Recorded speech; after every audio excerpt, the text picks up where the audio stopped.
January 24th, 1961, a routine flight over North Carolina would come dangerously close to triggering a nuclear catastrophe on American soil itself. This is the story of how the US almost nuked itself, not once, but twice, and how the world only found out decades later.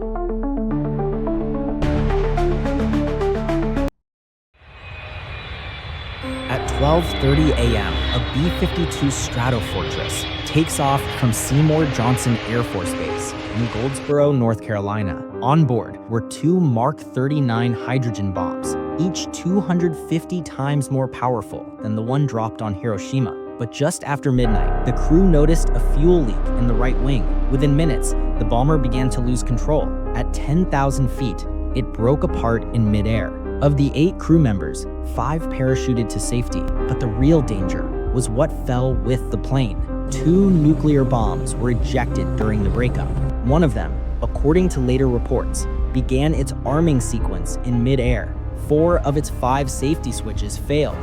One single switch, a simple low-voltage switch, was the only thing that stopped it from detonating over the state of North Carolina. Had it exploded, it would have instantly killed tens of thousands. Fallout would have blanketed the East Coast, possibly reaching Washington, D.C. and New York City. But this wasn't the only time the U.S. came this close. 4 years earlier, in 1958, another B-47 bomber was flying over Savannah, Georgia, during a training mission. It collided mid-air with a fighter jet. To avoid explosion during emergency landing, the pilot released a nuclear bomb into the waters near Tybee Island. It was never recovered. To this day, that Mark 15 bomb, containing 400 pounds of conventional explosives and uranium, is still believed to be buried deep beneath the mud just off the US coastline. The government insists it's not armed with a plutonium core, making detonation unlikely. But in the 1990s, an Air Force report quietly admitted it could be. During the Cold War, hundreds of these bombs were constantly in motion, carried by aircraft on 24-hour alert, ready to strike at a moment's notice. Accidents, while denied at the time, were common. In 2013, journalist Eric Schlosser uncovered a once classified document titled Goldsboro Revisited. It revealed that the 1961 incident was not a near miss. It was one switch away from catastrophe.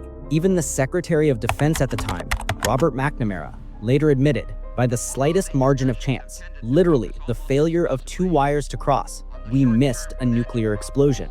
Today, we assume nuclear weapons are more secure, but security systems are only as safe as the humans who operate them.